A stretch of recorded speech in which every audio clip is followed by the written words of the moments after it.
I don't like coming in and going there and not greeting you right away with Zooming. So, and it'll be on Moodle, the recording classes. So when you speak up, the microphones will pick you up. How are you? I hope you're well. Welcome. Global ethics. What is that, global ethics? And I will circulate the list. So please just print your name in the class that you're in the room. And at some point, I'll go over the list, enrollment list, to just confirm that you're here. And but I wanted to first say something to introduce the Global Ethics Laboratory. It's a lab course. And that's strange to say, because how could it be a lab course? Is there an experiment going on? And the answer is yes. And so one of the questions I'd like us to think about together is I want to show that global ethics is a new frontier of ethics for the human family across the planet, across worlds and cultures, religions, ideologies, boundaries of all kinds. The global ethics is not something that automatic. We allege, for example, in the founding of the USA example, the Declaration, we hold these truths to be self-evident. That we humans are endowed by the source, by the infinite, the ground, whatever it is, God's nature, nature's God, the infinite, with unalienable rights, life, liberty, well-being. That's given. That's huge. Has anyone proven that there are universal human rights for all humans across all borders of cultures, worldviews, religions, narratives? Question mark. If, for example, there's in the international situation across cultures, say the USA is saying to China, you're violating the rights of these people, and say, mind your own business, don't impose your imperialism and Western values on us. We have different values. What is this noise? Shut up. Sorry about that. So the question is there any fundamental global, what does global mean in philosophy? Well, global, that's a field that I've been pioneering for my, I'm in my 58th year at the college in this room, and came here in 1968. And for the past 60 years, I've been working on trying to understand the foundations of reason and ethics. It's called First Philosophy. First Philosophy is a name across the planet of our great traditions and the greatest minds trying to understand what's on the ground floor. What is reality? It's infinite, apparently. Whether you call it by a religious name, Yahweh, Allah, Brahman, Om, Tao, all of these are alternative candidates named in different cultures and languages for what is first. What is first is allegedly, when we go to the limits of our intelligence, what is reality? What is real? You can't draw a boundary around it. It's infinite. We don't have to give it a God name. Being is infinite, because if you try to bound it, it'll deconstruct itself, because what's beyond, so boundary is blown away. It's boundless. It's transfinite. We can't use a finite mind operating process of ordinary, everyday thinking where you put things in boxes and identities. You can't do that with being. It blows it away. So what is first is infinite, and if it's infinite, we can't use a finite mind operating language and literacy and reason, and logic to get it. So how do we access being, reality? And if we're part of that reality, if all the great traditions across the planet are doing their version of first philosophy, okay, namely the wisdom of what is first. So the word wisdom has to do with the encounter in the deepest way, intimately, with what is real and what is first. And in the Greek tradition, if we say what is first, so the light of reason, when the lights go on, it's a logos. The logos is the ground floor. For example, in another Tao, what is that? The name for the infinite, the source. And the Tao that is named is not the Tao. Lao Tzu warns. You can't write the name of the infinite in a finite literacy and language. So what is global? Global ethics is huge. It means is there a space so profound in deep ontology? So what is ontology? Ontology is the science of being. Ontos in the Greek is being, and ontos logos. When you add the word logos, it's science. And the word for the Greek logos is the light of reason. And Plato in the Republic, which is a moral text, which is what is justice in the polis, the community? Think about these questions for now, because we're in a deep moral crisis on the planet. The human family is really in deep battles and ideologies of what is right. Who knows what is right and what is good? In our American culture, which is a global lab in itself, because there's so many different perspectives and belief systems and orientations and lenses going on in the public space, it's clear that we don't agree on any fundamental ethics. I knew for at Haverford College, founded by the Quakers, who were, they're called Quakers, but the actual name is the Society of the Friends of Truth. And what were the Quakers? There are mystics in the Christian tradition who began to see, look, Christ is within us. God is here. God is with us in every person. And so it's not the church, it's not the minister, it's not the crucifix, it's not the scripture, it's here. We got it. Let's sit in a circle, in a square, remove all altars and hierarchies, because we have direct access to the source. That's Quaker. This is Quaker Hall. We're in Quaker Founders Hall right here. And the Quakers is God in every person. What becomes ethics between people who are holding the divine space and our sacred beings? How do you have a college? Are we true to our founders, or are we lost in founders?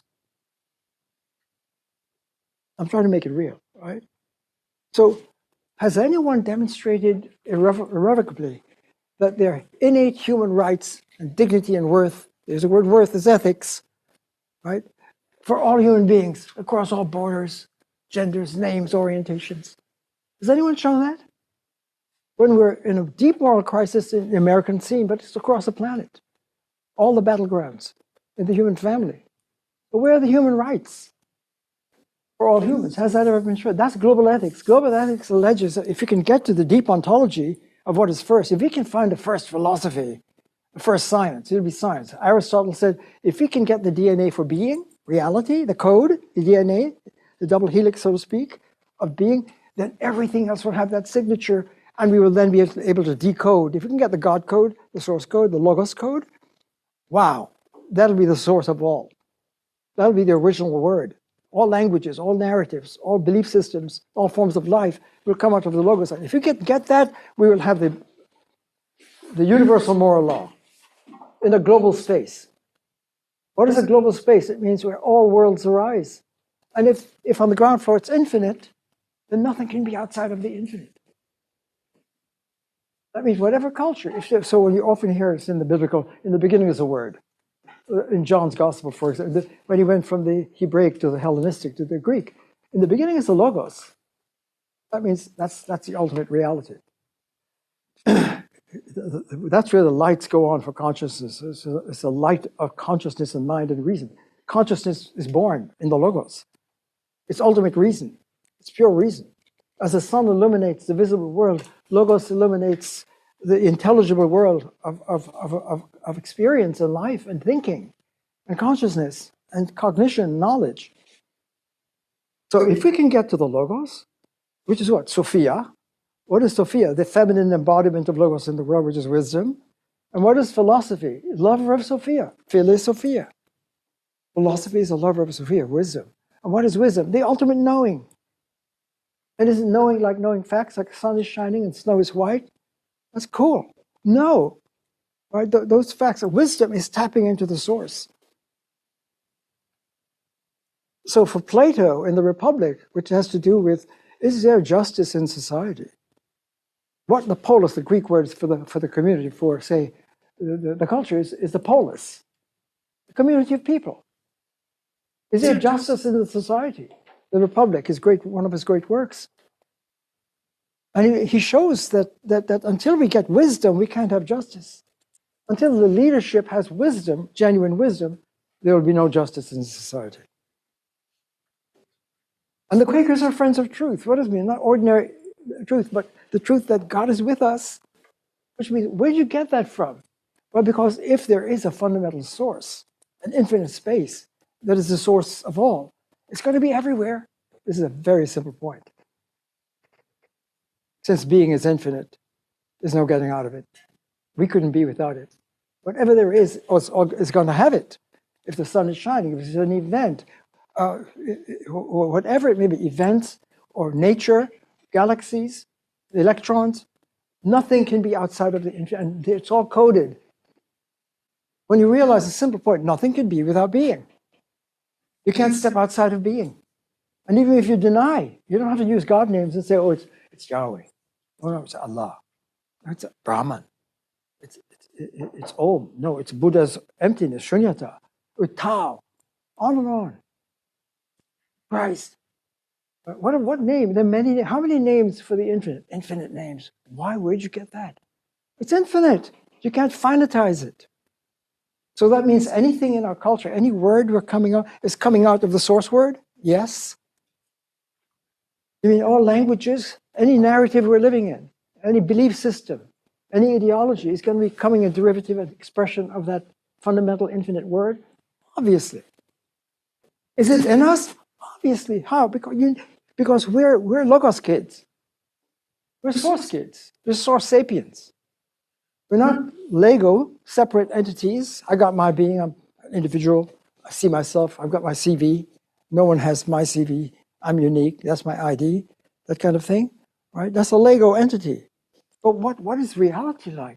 You can't have a Lego separate entity. Why? Because the infinite is infinitely one. Damn.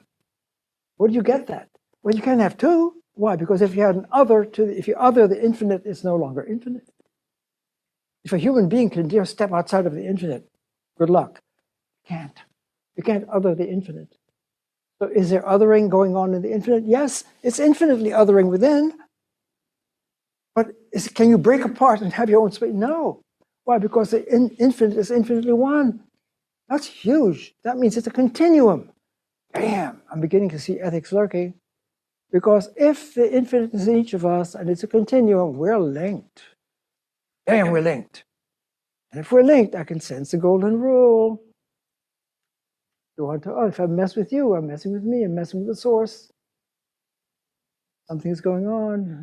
Notice how I'm just going, and what I've been doing over the last 60 years as the first philosopher, living in these traditions, East and West, seeing that Buddha's awakening and enlightenment. He saw that when you wake up and you break the barrier of ego-based thinking, and you don't use information thinking and technology, but you meditate on the source of reality, you break the barrier of a derivative form of life that causes breakdown and suffering, and humans to existence to suffer. And it has a cause, namely our mind operating process. We are as we mind. If we mind with malware, we're going to have we're going to have an ill being. Our being is going to be sick. And ill being is how do we get to well-being? You've got to change your mind operating, rehabilitate your mind to a deeper calculus, a Buddha logic. Which is what? The deep science, the quantum is getting close. It's a field in which everything is an infinite field, where there are infinite points, infinitely connected. Each point is a center in the strange sacred geometry of a fractal interconnectivity, so nothing can break apart as a separate Lego unit. There are no Lego units. It's a continuum. And everything is connected, and all language comes from that, every word. Do you mean that if you have space in everyday language, space is connected with time? Yeah, it's a space-time continuum. Is mind connected with time? Yeah, it's time, mind time. Is mind connected with word? Mind word. And word and time? And word and world? Yeah, it's word world. World touches. And how about me and the other? Yeah, you're connected. I and thou? Yeah. You mean it's all interwoven? That's right. And it's sacred space? Why? Because it's the infinite presence. Why did you call it presence? Because if I try to name it in an ordinary way as an entity or a being, and give it an ID and identify it that way, I'm blowing it. You mean that kind of thinking doesn't belong in the field? That's right. You mean the self, me? I'm not an entity you can name and give me my attributes and my ID. That's right. So who am I? Buddha says you're the no self. The self in the zone is no self. But you don't, am I not unique? Yes, you are. You have your own spot in the field of interconnectivity of intranet, which is an infinite field of network of interflow. Yes, that means everything is flowing, not just humans with each other, but nature and the environment is a unified field of interconnectivity. Physics is discovering entanglement between particles. No, entanglement is not the best. Buddha calls it co-arising. All things co-arise. So you mean space and time are interlinked? I and thou, other, is interlinked? I and nature is interlinked? Yeah. How do we handle that? You need a Buddha calculus. How do you get that? You got to meditate. You can't predicate. You can't just talk about it. It's not Google space. And in any case, when you say there's something as a fact, this fact the sun is shining, that's not the language of values. Facts and values are different. Why? Because values has to do with how you ought to be. That's the word ought. Is can never give you ought. So if you have a fact, what is the case describing the world, that's a fact, right? Ethics gives you not a fact, but what ought to be. It's an ought. The language of ought, of ethics, is a value language. It's not a fact language. It's not an is kind of language. You don't describe it. It's prescriptive. That's why you get commands from the highest. That's why Moses brought commands. Why? That's imperative, not declarative. If it's an imperative, it calls on you how you ought to be. It's prescription, not description. Wow. What's the language of ethics then? I thought when you say the car is good, I'm describing it. It looks that way, doesn't it? It's not. It's a prescription to your friend in the showroom. This is a good car. Buy it. There's a prescription. It's prescriptive. Ethics. Ought language is prescriptive. Wow. That's why it's a command. That's why it's imperative. This is huge when I'm trying to build up the orientation to global ethics.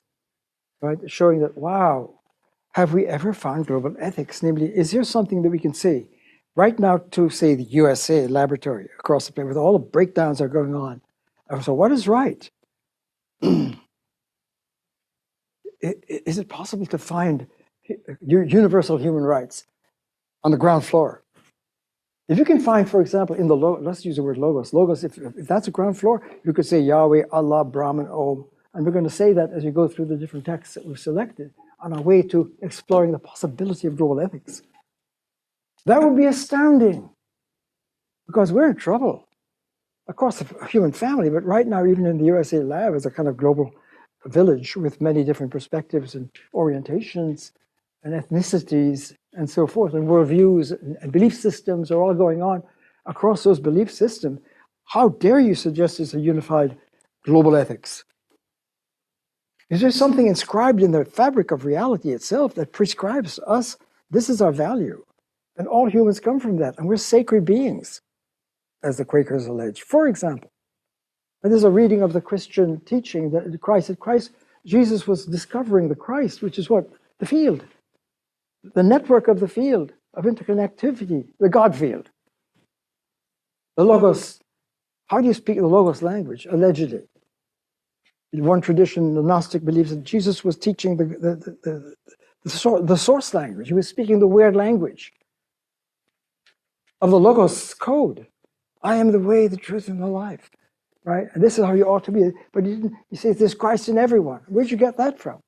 But if Christ is our link with the source, and we're all linked in, then we're all Christing. But that's what Lord Krishna is teaching to Arjuna on the battlefield. That's one of our texts. We're going to go global across the planet. I'm just giving you a warm-up here of why this is a laboratory, an ethics laboratory. Because, look, the work is unfinished. Can we demonstrate by the time we get to the end of, into May, and towards the end of the semester, going through these great texts? For example, Aristotle, the Ethics. We're going to start with that next class. We'll talk about that in a moment. The Greek Logos, Socrates, a hero, the moral hero for Europe, know thyself above all. And he was executed for teaching the strange Logos that scared some of his enemies and took him out with the teaching false teachings about Logos and gave him the death sentence of drinking hemlock, the poison. And he could have gone into exile. He had that choice. You can skip town, Socrates, or if you stay, you're going to be executed and drink the hemlock. I mean, he stayed. He had an option. He said, if I skip town, which I could do, and leave my milieu, my habitat, my ecology, I'd be undermining Logos. I'm not going to do that. I'm going to die for Logos. He drinks hemlock and dies. Happens more than once, where someone dies for principle and truth. So that's a hero. So Aristotle is a student of Plato. Plato makes Socrates come to life in his dialogues. And so Plato's Dialogues and Republic is haunting Aristotle, a student of Plato, who now is a brilliant encyclopedic mind, who really opens up the science of logic. To think is to predicate subjects and predicates, and the laws of thought that shows how we predicate and think, and we join subjects and predicates to make sentences that are true and thoughts which reflect the world. That's amazing to make sense. Thinking is making sense by joining units of words and concepts. Like snow is white. I am man. I am citizen. Haverford is college. We're joining units. How did you get those units? Well, that's the calculus. Everything A is A. Everything has its ID. And we could take those pieces, use Lego pieces, and join them if we know how to join them correctly, because most of them can't join. If you take most of the words in our language, say learning English, or Swahili, or German, or Hebrew, or Sanskrit, whatever the language it is, we're learning how to predicate. To think is to predicate, which is what to join subjects and predicates and create a thought that pictures the world. But if you don't join them correctly, you get nonsense. And think of value. When we say that car is good, for example, we're judging it to be good. What is judgment? Where does that come in the picture of facts and values? But most of our joinings of two terms in any given language, how does the child get the magic to know how to say that book is on the table and not to say triangularity, walk through the door? That's nonsense. Or 7 is blue. You can't say 7, a number, is blue. Why? Because numbers and colors are two different dimensions. You can't predicate that. If you say 7 is blue, you're making what's called a category mistake, joining two terms that can't belong together because you get nonsense. So making sense is already a value to have meaning. When you make sense, that's a great thing. But if the thing is to predicate, right, and we learn somehow in learning to speak, say, English or any other language, our mothers, our home, our siblings are teaching us how to predicate. And how do we learn the laws of predication to avoid nonsense? Because most of the time we seem to avoid nonsense. And then, of course, Socrates would say, when you say I die, that's a category mistake. What? Think about it. I die. We all think that. I die. Socrates says, whoa, stop. That's a category mistake. Why? Because I has two meanings. I body, I psyche, soul. The soul comes from rational space outside of space and time. The body is in space and time. And the body can disintegrate, but the soul can't. So when you say I die, category mistake. Because the soul can't die. It's a category mistake to say soul dies. He's proving the soul is immortal. So most people in everyday culture are making we're living in category mistakes when we predicate ourselves. So all of this is important to say, okay, so if that's what's going on, where do values come from? Because facts, describing the facts, what is the case, doesn't tell us what ought. And what ought to be is not descriptive, but prescriptive. And how many different kinds of language are there? And so what we see is from Aristotle, coming out of Plato, I'm just giving you a warm-up of the space, the rich space of global ethics that we're going to be exploring over the semester, and why we have 4 amazing samples of diverse texts that's going to take us into very different spaces. And Aristotle, coming out of Socrates and Plato, is developing ethics, starting with all things aim at the good. The good is that at which all things aim. Wouldn't it be great for we humans to know what the good is as archers that would be able to hit the target and live the right life if we know what good is. If all things aim at the good, well, where'd you get that from? Again, it's deep philosophy. It's saying in the ontology, the unifying force of reality, the source, what's first, logos, is like a magnetic compass calling everything to it. Everything is pointing to it. In the Greek, it's called a telos. The table has a telos. It's something that it does best. The knife has a telos, what it does best. The acorn has a telos. It's not just food for squirrels or decorations in the fall. It becomes the oak. The acorn becomes the oak. That's its inner ethos. And what's a human? What's our ethos? We're Logos kids. It is to blossom in reason, to realize ourselves and blossom in our essence as rational beings, as Logos kids. Our major is to shine in our. What does that mean? You've got to become mindful and deliberate and conscious and critical thinking in the use of reason. That's our art. So what is ethics for Aristotle? The art of being a human. Ethics is the art of being a human. It's not just right conduct, right or wrong conduct. Why? I thought that ethics had to do with behavior. No, because any act that you can observe behaviorally stems from a consciousness that creates it. And the consciousness that leads to the act, that's the cause of the act, determines the value and the nature of the act. So you can't sever behavior from the consciousness that produces the action. There are many examples of that. So that you can't just look at ethics is about external behavior. No, it's internal behavior. Imagine someone who's never been into, so-called medical culture before. An indigenous person, let's take a sample, who has never been into a hospital. And they go into a hospital and they're frightened already, but they see one room with masks, persons drilling into the mouth. They don't even know it's drilling of a person. That's awful to do that.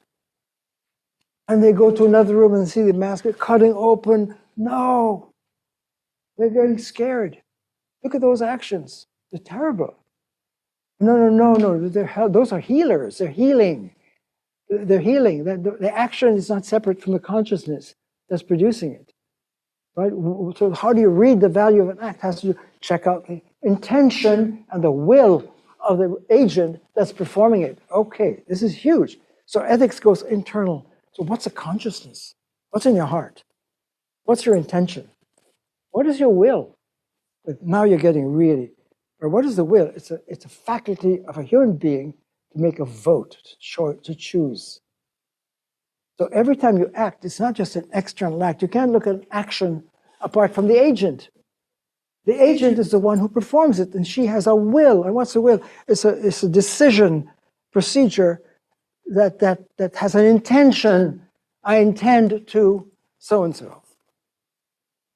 Follow? I intend to help this person. I intend to whatever it is. So the intention of the agent is vital to the meaning of the act that's performing. You've got to trace it right. So what does it mean? What is ethics? Ethics is right-minding. Whoa. Maybe you never thought of that. And what does the honor code anyway at Haverford recital? Is it just a contract that students come up with of how we behave with each other in terms of so academic and social behavior? Is that it? Or is the honor code deep that we're dealing with sacred human beings? We're sacred, we're human, we're persons. We're not persons of color. Color is not a person. Don't confuse those properties of predication. You're not a predication entity. You're not just a bunch of predications. Who are you? Well, I'm a student, a citizen, a male, or whatever it is. They give all your attributes. You're not a predication bundle. A person is something deep. It's a logos. Free being, free agency. Think about that. Is there freedom? Where'd you get free will from? Because we know that from science, that when you're in the world, the everyday world, and you choose to open the door, right? And a psychologist is looking at, or you're going into the ice cream place to choose a flavor, and the psychologist knows that this kid is going to choose rum raisin. I just watch what's going on, right? And you make your choice, and say you could predict it, the cause and effect relationship. Oh, I'm going to apply to Haverford College. I knew it. Why? Because your decision and your calculus and your deliberation to choose is determined by prior conditions, the cause and effect law. Every cause, which is an agent doing something, has an effect. But now, if whatever moment you choose, it was always predetermined by the antecedent conditions, then where's the free will? Are we free? What is free will? That's huge. And philosophers struggle with that. Is there determinism? And if every act is determined and predetermined by the ecological causal conditions that you're living in, by the law of causation, every cause has an effect. Every effect has a cause, and the cause is a network of causation, one after the other. Then where is that free will and choice and volition? Is there free will? Where's the land of the free? Are humans free, or is everything determined? That's going to be a huge issue for us. And so we're going to start out with Aristotle's amazing text. It's almost like the basic manual of ethics for the European tradition opens up. All things aim at the good. The good is that at which all things aim. Wouldn't it be important to know what the good is? Let us find out. And he says, everyone shouldn't take this class, this course, he says. Sorry, if you're just following your own desires and whims and doom scrolling, and that's all you're doing, that kind of stuff, don't come. Because you shouldn't go into the inquiry into the good. It's a very high inquiry. You've got to be ready to go into a very high scientific exploration of the origins of a light going on. What's that? Right? You have to understand the logos. Why? Because if a moral being, if a human being is the logos kid, and we are rational beings, and you don't know anything about the nature of reason and the laws of reason and the laws of thought and how they work, and you don't know what right reason is, right? Then there's a lost cause. So the virtuoso, what is ethics? Virtue. You've heard that word. What is virtue? Excellence. What is excellence? Best. What is that? Good. So when you're habitually gooding, you're virtuous. You're a virtuoso. In any field, when the violin player is a virtuoso, right? She's masterful. Or the martial artist, or the athlete, or whomever. When you're at your personal best, here's the word best, it's ethics. When you're at your highest and best, that's virtue. That's a virtuoso. And what's a vice? A bad habit. What would that be? Someone who's not using her reason and just acting whimsically, but from desire and feelings. That's not ethics. If ethics is virtue, and virtue is excellence, and excellence has to do with doing your best, and the best is the good, and the good is our essence, then we're violating who we are if we're not acting in the highest and best way. So we have to practice right minding and become virtuous habitually. And even from the Greek, the word ethics comes from ethike, which means habit. Never thought of that. Ethics means habits, good habits. What is a vice? Bad habits. When you're addicted to a certain pattern, and you're not acting as a free person in right reason, then it's a vice. So how do you correct it? Ethics, virtue. So this is virtue ethics. That's one of the names. Learning the logos. And Aristotle shows there are two kinds of reason. Theoretical reason, where we contemplate mathematics and the forms of Plato, right? The eternal truths. And what is the other side of reason? The human capacity, what makes us human, rational power. It's deliberation. Contemplation, eternal truth, deliberation. What's that? Reason applied to your life in making decisions and choices and guiding your life on the ground floor. We deliberate about what is the right way to go. What is deliberation?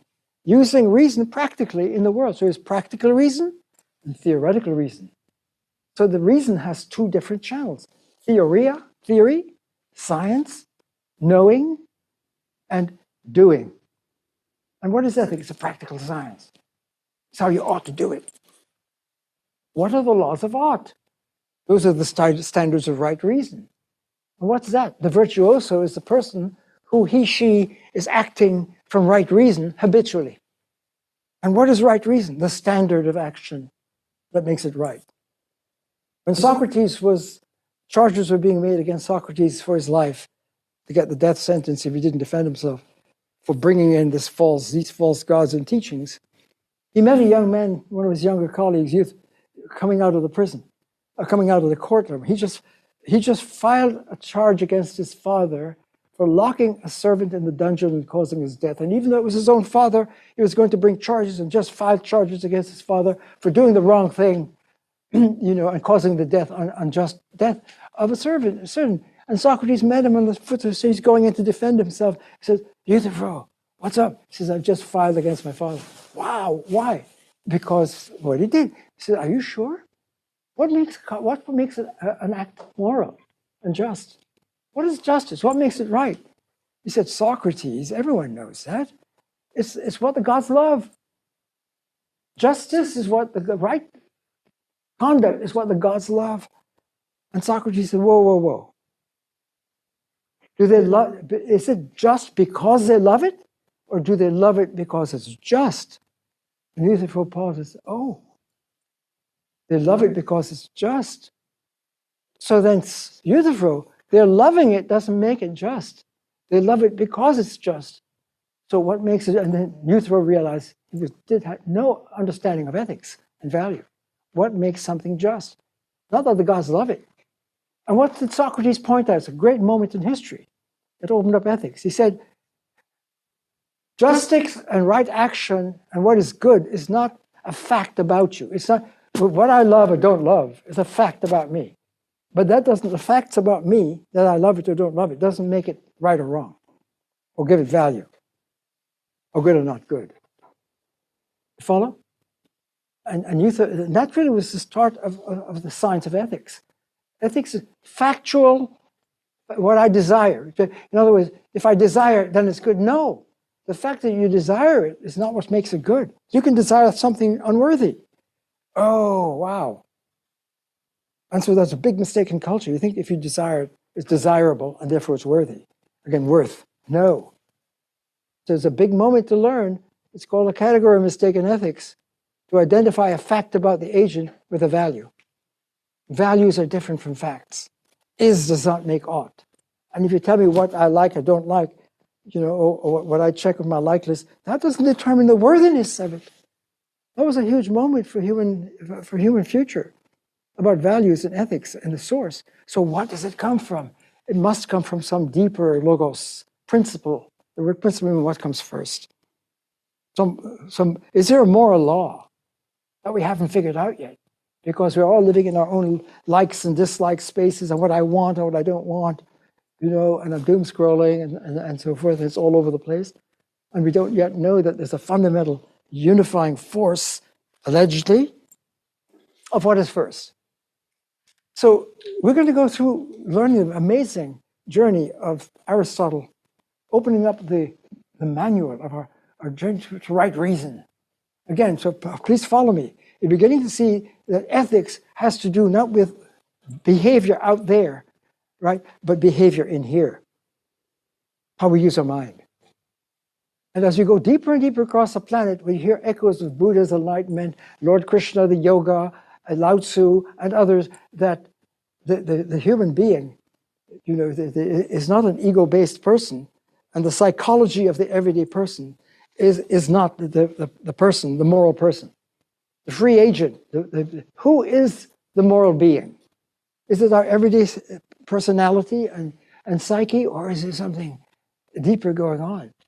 And what all of these great echoes across the planet of first philosophy are saying, there's something deeper, there's something higher. Whether you call it God or Allah or Logos or Sophia or Christ, all of these words, right? They all have some moral voltage going on. That's why when in the lineage of Jesus, for example, I'm just giving Moses bringing the laws, the commandments. Is ethics following the rules, or is it deeper than that?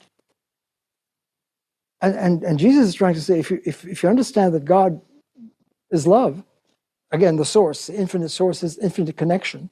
And we're linked in with each other. And so we all have the Christ within us. Again, back to the Quaker situation. Then that is showing you what ethics is. Love one another. If you love God, the source, you will love one. Why? Because the source holds us all together in the energy of love and connectivity. The infinite force is holding, it's a beautiful symphony of connectivity of nature and self. You don't violate nature. It's all part of the sacred space of the calculus of flow in the divine light. It's all sacred. And you don't mess with it. So what is ethics?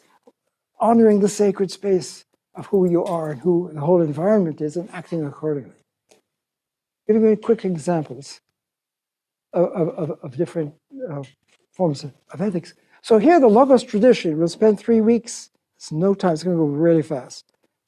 On Aristotle's ethics to just get the grammar that shaped the whole Europe. This is a manual for Europe, right? The fundamental language of ethics and being virtuous and virtuoso. We're going to then go east to the Indian tradition of the Bhagavad Gita, second text.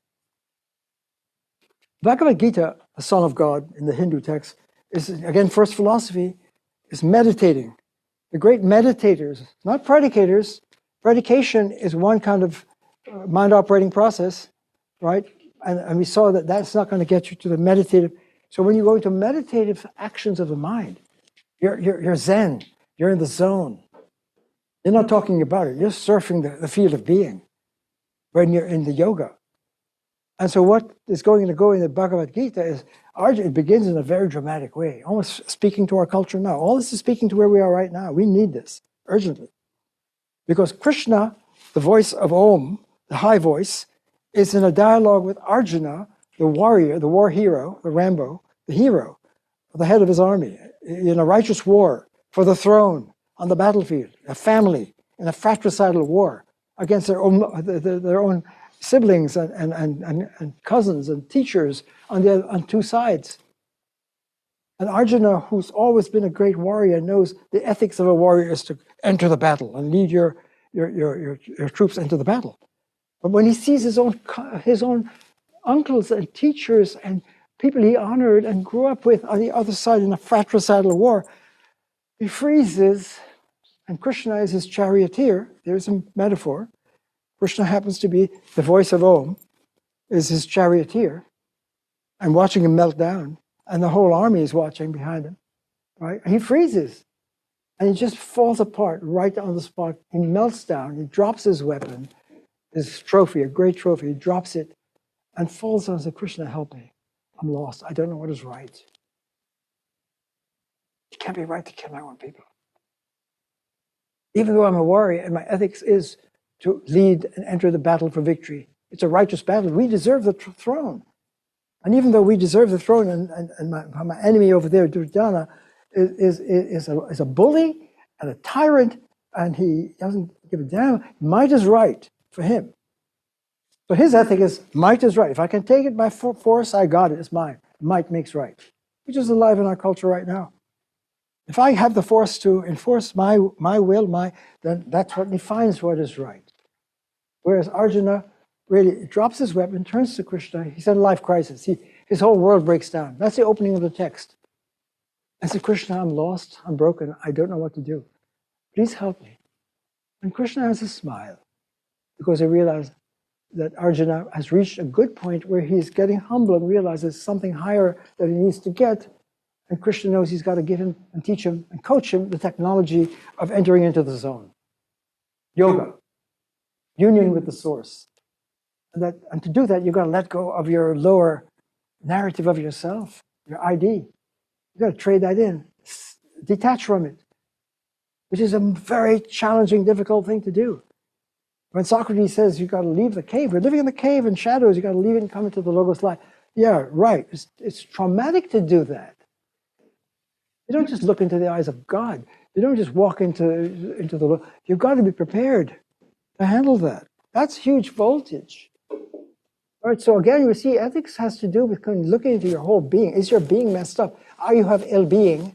and therefore ill will, and your will is distorted, and unless you can will and flow in the zone with Om, the field of reality, you're blowing it. So let me help you, Arjuna, with the technology of yoga, which is union with the source, and then you would enter into well-being, your broken being. You'd heal a broken being and come into well-being. Remember the 17th said, we hold these truths to be self-evident. We're endowed by the source with the rights of life, liberty, well-being, happiness, well-being. If your being is busted, you're done. You can't have ethics with a broken being.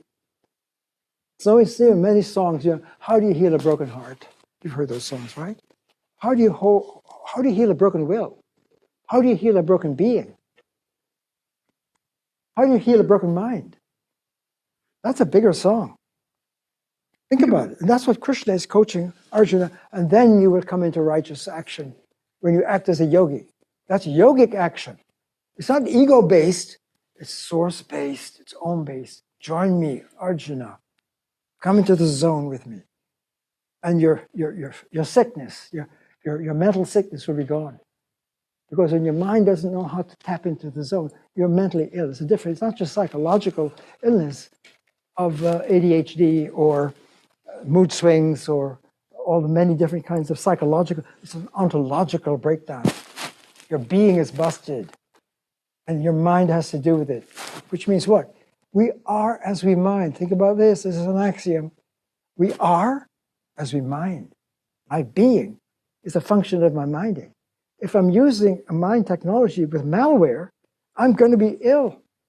I can't use malware. So check out the calculus that you're using, the mind operating process. Have you checked out your mentation process? Because if you're using a wrong mind operating to process the world and interpret it, and that's what humans do, we interpret reality with the lens of our mind. So we are as we lens, and if we're having malware, we're going to have malpractice, and my being is going to be sick. Well, that's not right conduct. That's not ethics. What is ethics? Right minding. You heard that from Aristotle. So you're getting echoes. So how do you get right minding? You've got to change the mind operating process to come into well-being. And yoga technology will help you understand the right path to nirvana, which is flourishing and happiness. Life, liberty, happiness. What is happiness? Well-being. So when you hear nirvana, it sounds like far away. No, that's when you're in sync with the flow of being. You're sane. You've gotten from pre-sane to sane. So yoga technology. That's going to be another great text. So how does Krishna, the voice of source, allegedly, a different language, communicate and coach Arjuna who doesn't know that language? You're going to have to be following that. Arjuna is going to be very upset with Krishna. He's going to bawl Krishna out, even though he's begging for help. Right? He says to Krishna in chapter 3, Krishna, you're messing with my mind.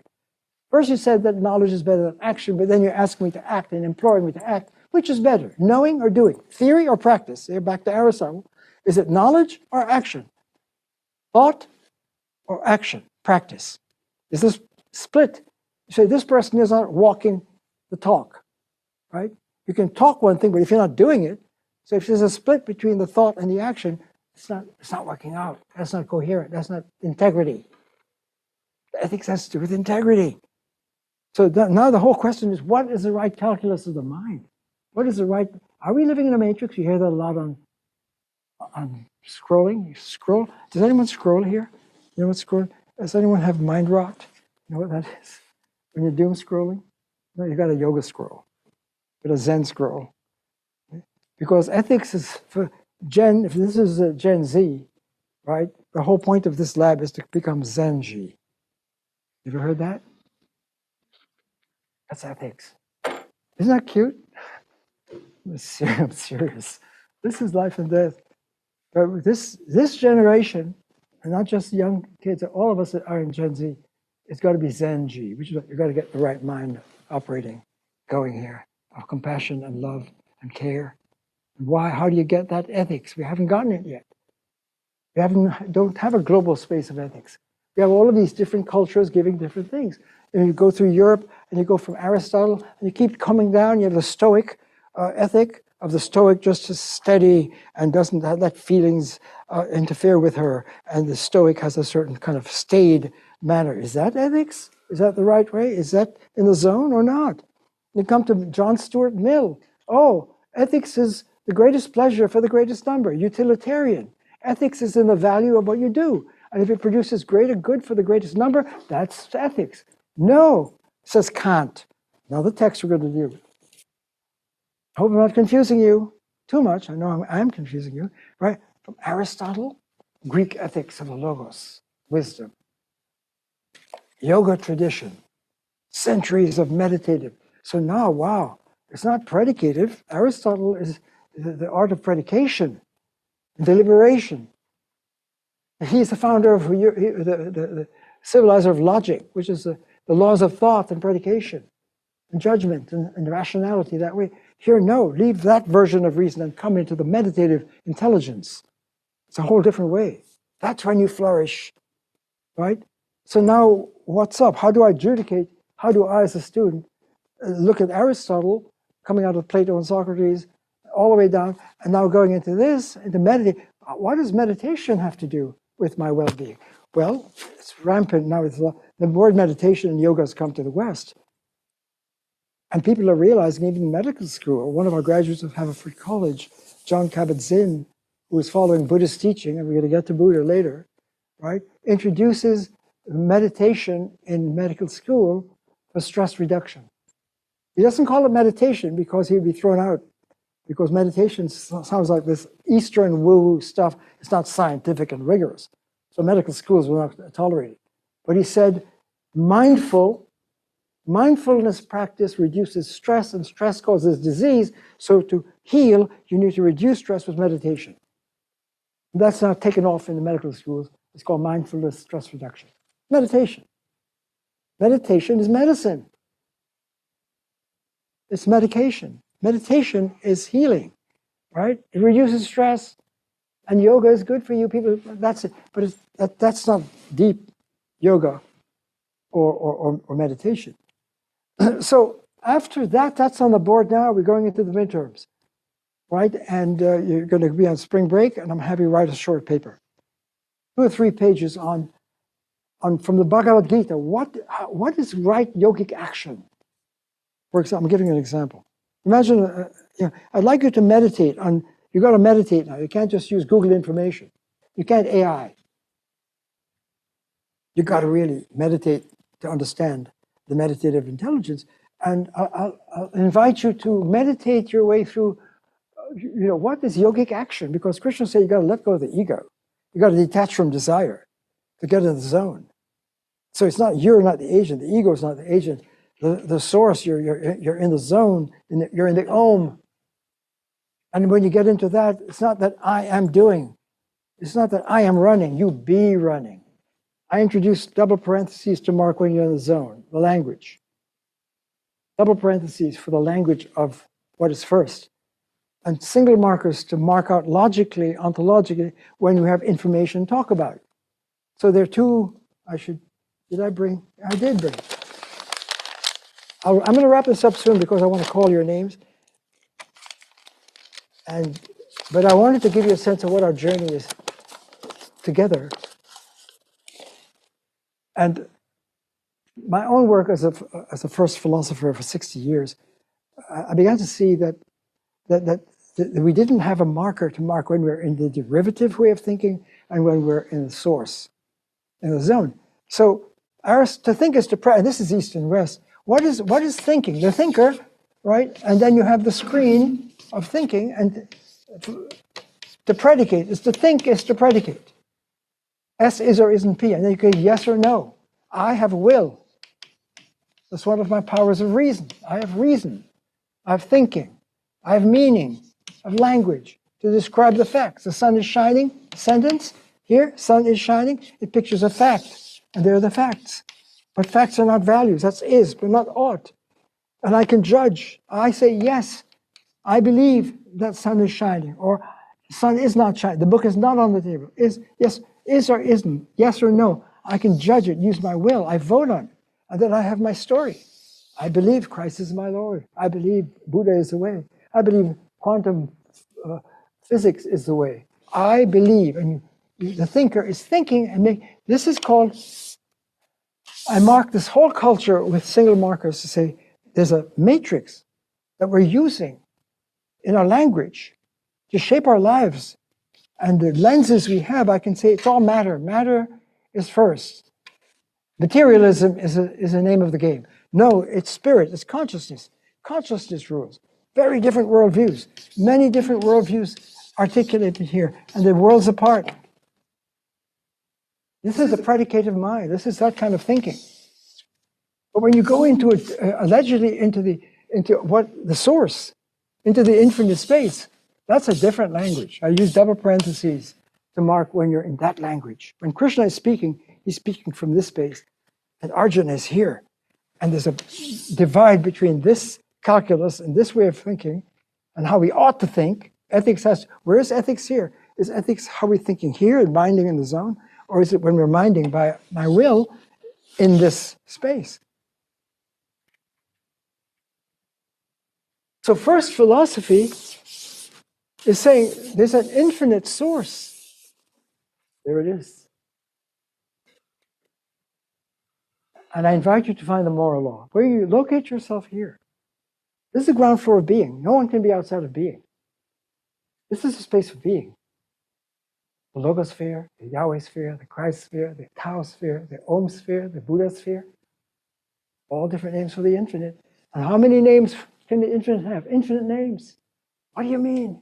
The infinite is infinite in every way. You can't place it here. You can't put the infinite in here. That's messed up. You can't download it here. That's why he said, don't write the name of God, because you're messing up, because this is finite. This makes it into a more... So this is derivative language and mind. This is not right minding. This is right minding. So what is the infinite? It's infinitely one. Wow. Oh no, misuse the Greek. I mean the Latin. Infinite unity. Think about that. In USA we say, e pluribus unum. More perfect union. USA. Is USA here or is it here? Because the more perfect unum is unum pluribus. Infinite unity is unum pluribus. What is pluribus? Many. It's not unum then pluribus. Unum is pluribus. Infinite unity is infinitely diverse. And every point in it is infinite. And you're one of those points. And that's why the infinite, your sources, we're source sapiens. Or the Quakers, you got this in you. They don't say God. You're beings, human beings, being. This is the place of being, the infinite field. And it's everywhere infinite. Without watering down, you don't want every point is infinite. Wow, that's a strange calculus. And if that's where I find myself, what am I? Double bracket me. What am I like? Not my information here, because I got my CV. I can tell you, I process myself here. I know that I'm my gender. I know where I was born. I know where I went to high school. I know that I'm an athlete. I'm on the soccer team at Harvard College. I'm major in it, and all of these things. That's my ID. That's who I am. No, you're not an object in informationized Google space. You can't Google yourself. You can't Google this. What is this? It's infinite. So what? It's infinitely one. So what? Everything is. It means that everything is in a continuum. Whoa. So if I say space, it's all space is uniting. Yes, space time. How about time? Mind is mind. Yes, space time mind. Word. Yes, word and world. Word world. Wow. It's a continuum. How do I get the language for that? It's a fractal calculus. Amazing, where every point is meeting every other point in the internet field. Whoa. And it's all interwoven. Yes, there's ethics. I hope you see that. Right? If everything is held in the infinite and it's all interwoven inextricably and it's sacred space, then how does one conduct oneself in this? There's a law. The golden rule is lurking here. Self and other. Have we found this, or we've been trying to get ethics over here? We have all of these different narratives at war and breakdowns. We have no universal ethic. We haven't found the global space. This is a global space. Why? Because as a source of all. The infinite is the source of all. What do you mean? Any language, any word, any form, any X is going to be in that space, and they're all interwoven with the infinite calculus. That's the way it is. And it's because of the continuum nature. As a human, there's a human continuum with nature. Mind and body is not mind-body split, soul and body. And not I and it, or the other, but I and thou connected. So this is Krishna's language. Jesus is speaking, allegedly, the language, and the Quakers are saying, this is in everyone. That's the honor code lurking right here, because if we're all interconnected in the infinite, to love source, to honor the source, is to honor each other and yourself. Don't dishonor yourself by making yourself a predicative entity. Don't objectify your other. It's getting messy. And if you objectify the source and you cut off from that and you objectify that, there's something malpractice going on. That can't be right reason. That can't be ethics. So where is ethics? Upgrading the mind processing technology so that you could live in the flow in the zone and sustain it. For example, are you following this? I hope I'm not scaring you too much. I'm just giving you a sense, fast forward. This is a trailer we're doing here, right? I'm just doing a trailer so you know what's you're up against and why I call this a laboratory, because you can't just Google it. You can't AI. It's AI telling me what ethics is. You can't do that. It's not information. It's transinformational, a different language, and your life depends upon it. The question is, who are you? Is this who you are? Or is the I am who you are? That's a big question. Where's the demos, the people, the persons? Here or here? Is USA here or here? Where is a community of sacred individuals with innate rights granted by the source of life, liberty, and well-being and nobility? Everyone is sacred. Even though the founders didn't really live that, because they were tapping into the zone and being led to get this amazing vision of a holy experiment. Can we do that? Even though they themselves did not intend to include everyone else, and there was a big, in terms of the spot of women and slavery and all that's going on, and how indigenous people are being treated, there's a mess going on, but still they saw into something. Life, liberty, well-being. So we're going to come back after the midterm, right? The midterm, I'm going to wrap this up really soon. Got to watch the time. Bear with me. I just want to give you a sense of the orchestration of the semester, and how is this? What is being asked of you as a laboratory to check in? Because I circulate the check-in sheet every class and say, if you're going to be in this lab, you need to show up for every class. Every class is something new is happening to learn the language of art, a language of ethics, in a global space, to explore, right, and to test it and to reject it if you can, knock it down. Is there global ethics? How do you find it for all humans? Because our life now, Gen Z depends upon it. We're in a mess right now in terms of ethics and not having any shared common value and ethics across borders and boundaries and ideologies. So is ethics something deeper? Can we find value? Money is over here. Value, money is value. It's a measure of value. But how about logos? How about money here? Because if you could tap here and live here, that's supreme wealth. Many of our great teachers taught that. Wealth, value is wealth. Meaning is value. If this is the place of meaning, infinite meaning flowing, and this is our potential home, and yet we're alienated from it with how we're using our mind. And ethics is looking at and minding our minding and asking, are we minding well? Are we minding goodly or incompetently? Is there malware in our mind? Because if we are as we mind, and if we have got malware, no way we're going to be in a good place. Is there a mind operating technology that can get us in sync with the sacred flow of being? It's a question. So when we come back from midterms, I'll ask you to write a short meditative reflection. And instead of having a blue book when you come back from spring break, I've designed over the years what I call a midterm dialogue session, where we'll sign up in groups of 5 for an hour and a half live conversation in my office above us. My office is upstairs, and it's a party time. It's moral party lab time. We're going to have a lot of goodies on the table, and you come in here, and it's not an oral exam. It's worse. It's a dialogue, a Zen jazzing dialogue together to see how you're doing. Are you getting it? Are you getting the literacy of what it means to be a human? And the whole question of rabbi, test it out in the laboratory. So we need to check into each class. I don't want you just to be present and get your body. I don't want you to check here. I made it to the class. No, I don't want that. I want you to check in. Not to be present, because being present is not being presence. Presence is showing up, awake, hour and a half, focused here. To develop the habit, ethic of mindfulness.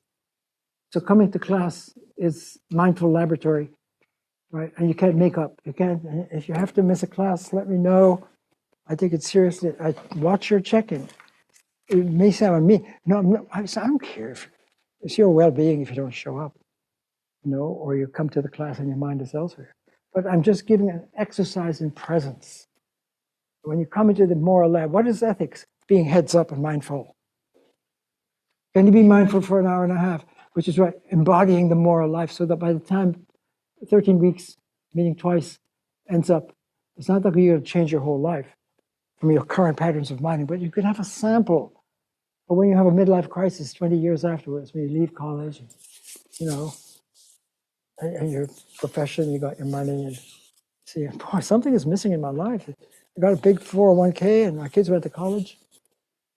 Someone said that life begins when the dog dies and the kids go to college. Yeah, you ever heard that? A rabbi and a minister and a priest were arguing about when life begins. The priest was saying, it begins with conception. The soul has a. He says, no, it's birth. And the rabbi said, you're both wrong. Life begins when the dog dies and the kids go to college. That's supposed to be a joke.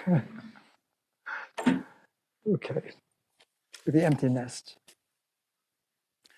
So Kant, coming back after we're going to have a midterm conference, right? And again, how do I evaluate you? How do I grade you? I'm going to wrap it up because I have to call your name. Because grading, if I'm grading you over here as an entity, I'm not grading you with information processing, Googling, and AI stuff. That's not what ethics is about. How do I evaluate, as a coach, your performance in the zone over the semester when you're learning the literacy of a deeper ethos and ethics of right living and well-being and goodwill and free will and free agency? There's no freedom there. This is the land of the free over here. Let's see why. Kant gets it. So after the midterms and the midterm conference, I give you feedback. I don't give you numerical grades because I think one kind of grading is degrading. I'm not treating you as an object. I'm treating you as a human, a person who's growing in literacy.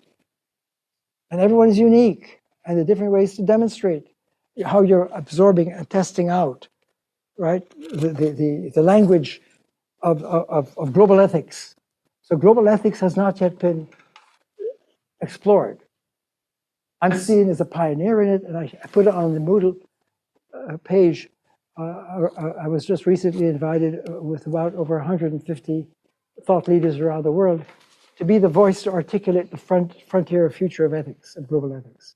That's up on the Moodle, called The Emergence of Global Ethics, right? Double bracket. And they asked me, because they know my work pioneering the global space, to speak about the future of the humans on the planet with global ethics. I'll have you look at that essay. You could just find it and screw it. You'll see the 2 volumes, and my work is in that. And the Dalai Lama is writing the preface to that, and so forth. I'm not flexing. I'm just trying to say that I've been trying to open up the frontier of global ethics, and in the public sphere, they've turned to me to try and articulate this. And so I'm just saying that global ethics is a frontier that has not yet been explored and charted and articulated. And I'm trying to show that whatever name you use for the source, ethics is here on the ground floor. we haven't gotten it yet. All of the competing different narratives and belief systems and judgments and wills, right? We haven't entered into the space. And Kant, when we come back from the midterm conference, we go to Kant, one of the great geniuses of ethics. Amazing. Look, it's a very thin book. Fundamental Principles of the Ontology of Morals, Metaphysics of Morals. This genius wrote the first book, The Critique of Pure Reason, to show that human beings can only know what we got here, phenomena, but we are controlled. The way we're wired, the observer effect, the way we're wired is what shapes everything that we see is wired by our structure, so that we can't see beyond our own wiring, and that's called phenomena. But how about noumena? We can't know that. We can only know here. But where's freedom? That's what he's answering. So after the Critique of Pure Reason, when he said we can only know what appears, we can't know what is, the thing itself we can never know. Because by knowing it, we taint it with our presence and our wiring as the observers. We can't get out of that. And that's determined. So where's free will? He opens the book by saying, there are two things that moved me deeply. The starry heavens above and the moral law within. He was an astronomer as well. Moral law within. What's that? He calls it the categorical imperative, the universal imperative, the ultimate prescription. He's trying to get the ultimate law of ethics. Right? So we're going to go into that. It's not a thick book, but it's voluminous. And we're going to go through that. You always get the one I ordered because we go around the room and read it to try and decode it to make sense of it. So now we're going to go from Aristotle to meditative ethics to now Kant, that says ethics has nothing to do with desire. It has to do only with a goodwill. When we act from goodwill, then it's ethics. Then it's got moral value. It has nothing to do with it has nothing to do with happiness. Aristotle thought that when we're virtuous, we're going to be happy. Krishna is saying to Arjuna, when you're in the zone with yoga, you're going to find well-being and happiness. Kant is saying happiness has nothing to do with ethics. It's really a pure goodwill. When you act out of respect for the law, that's all that counts in ethics. Not what you want or like or desire. That's going to be a huge journey. After that, we're going to go back east and go to Buddha. Buddha's enlightenment. When he goes into the field and he breaks all the barriers and he's enlightened and he says that this is empty of all names and stuff. This is empty, but it's overflowing, it's full. And everything is interwoven. Almost like physicists say quantum field or entanglement. Right? That was ancient, that was for Buddha. Right? That's the Buddha effect. So it's almost as if you've got to go from ego pillars to Buddha fly. You know the caterpillar and butterfly? You know about that, right? How does a caterpillar become a butterfly? It's very powerful stuff going on. Well, Buddha is saying go from ego pillar to Buddha fly. That means when you're in a zone of the fabric of being and core rising, the musicality, non-violent, that's the Dharma. And that is the Dhammapada, the text, the path to Dharma. Pada is path, Dharma is ethics, the path to ethics, the Dhammapada, right? And you've got to just become awakened and mindful. Again, coming back to how do you conduct your mind? What is competent? Is it ego mentation? No, it's source mentation. Wow. We've got to be, we're meditative beings. That's a rational being. And we're going to end up the semester that way. And your task is, so we've got these 4 examples that have been so profound. How do you come out with is there global ethics? Is there a global ethics, source ethics, that's beyond doubt to be enforced in a culture that's shattered with many different competing narratives of what is really good and what is not good? Is it possible to uncover global ethics? Where do you come out on that? That'll be. And so your final project will be to meditate, and where do you come out on that? And you don't just have to write a Chicago-style essay. You can do any of the art forms. You want to write poetry and performance of any kind to try and show how you come out. Or you want to do an AI program. Because if AI is over there, can there be AI here? Can AI know source and presence and be or is there a decisive limit between AI and the human? Many different projects. Are we free, or is everything determined? What is free will? Okay, so look, next class, for those of you who are in, congratulations, forward to working with you. Aristotle's Ethics, Nicomachean Ethics, Book 1. Read it very carefully. We open the text and start on our trail of global ethics. Thank you for stopping by.